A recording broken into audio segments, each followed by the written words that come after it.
Actually, madami po kami ngayon dito na present po ngayon. On behalf po ng City Council of Manila na pinamumunuan po ng aming Vice Mayor Chiachenza at ang aming Mayor sa pakikilahok po dito sa ating Labor Day Job Fair. Ayun lang po, maraming salamat. Mabuhay po kayo lahat. Magandang tanghali po sa inyo. Maraming salamat po, Councilor JB Hison. At para naman po sa mensahe at para po sa Manila, Honorable Angela Ley Chi Atienza. Palakpakan po natin.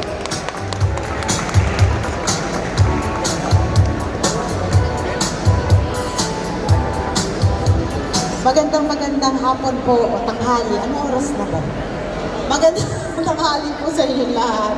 Kanina po kasi kami nag-iikot ni Yorme. Well, first and foremost, gusto ko pong sabihin sa inyo na dapat proud na proud tayo sa gobyerno natin ngayon dito sa Manila. Dahil isang bagay na pinangako ng ating alkalde nung kami nangangampanya ay mag-focus sa minimum basic needs. Ang isa po dyan ay ang pagbibigay ng trabaho po para sa bawat Manileño. Kaya para sa akin, palakpakan po natin ang ating napakagaling na alkalde na si Yorme Moreno Dumagoso.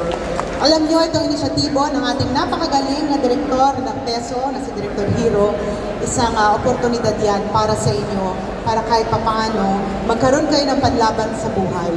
Hindi ko nahahabaan ito dahil nandito ako para ipakilala ang isang tao na alam kong mahal na ninyong lahat.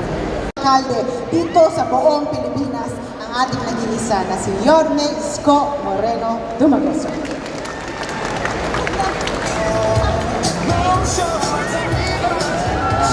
Hi! Hello! Sino hindi pa kumakain? Taas ang kamay. Huwag kayong mag-alala, hindi kayo nag-iisa. Ilipas din yan. But anyway, good afternoon sa inyong lahat. No? I'm happy and excited for you. This is an activity and hosted by your city government at ang partner natin sa national government and private sector. I'm happy to announce that in this corner, 39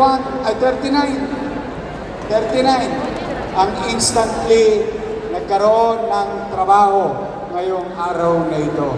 Congratulations sa inyong lahat. But let me give credit to Dole, our Director 2 ng NCR, Engineer Martin Equinto. Maraming salamat, sir. To the Robinsons Mall, nagbabigay sa mas maganda rito kaysa sa plaza. Sa plaza, huhulas lahat ang Natasha nyo at saka Ching Chang Su. Dahil sa sobrang init ng panahon. Kaya palakpakan natin ang Robinson for giving us the place. Kumbinyente, maliwalas. Pag nagutom kayo, may ilang kayo sa Wakali sa Kanaka, maraming kainan dyan.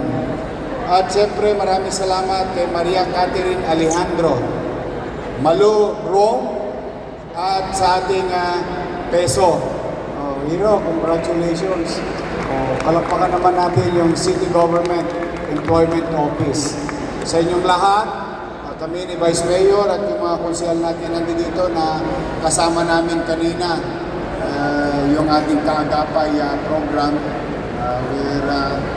wherein we address about 1,500 plus na may sakit sa lungsod, particular sa Pandakan, kanina, kay Lumuan, kay Lunto, Zamora, lahat ng area na yun.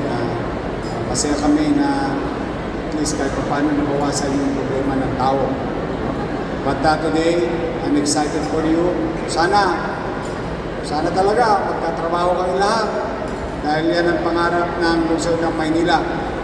We will continue to focus on MBN. Minimum Basic Needs. Your city government will continue to invest in housing, education, healthcare, and jobs. Jobs, jobs, jobs.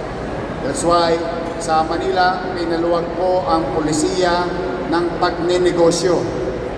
Magaang magbukas ng negosyo sa lungsod. Because if business will prosper, business will grow, jobs is needed. And that is my dream and aspiration to Manilans, at some of you are non-Manilans. But here in Manila, there is a window of opportunity. So good luck sa mga may interview, sa mga kasaping kumpanya. Uy, maraming salamat sa inyo. Jess, okay ka lang? Maraming dalaga rito. Kasi single pa itong si Jess ko. Hinahanap ko to ng partner. But for the meantime, I don't want to disturb the activity. We just wanted to wish that yung pangarap nyo today ay makita ninyo. At meron lang akong pakiusap, ha. Huwag nyo ako ipapahiya. Pag may trabaho na kayo, magsikap kayo maigi. Tandaan ninyo, ang hirap maghanap ng trabaho. Ang hirap din maghanap ng trabahante sa loob ng krisis. Pag may krisis, ang unang tinatamaan, negosyante. At ang susunod na dyan, empleyo. That's why when you have the opportunity, galingan ninyo. Make us proud, your city government, and we will not stop in our own little way to look and create opportunity for everyone to work inside the city of Manila. Muli, God bless you all. Pagpalain nawa kayo ng buong magapal. Sa ating national government, thank you very much. To the private sector, thank you very much. Maraming salamat. And Manila, God first. Thank you.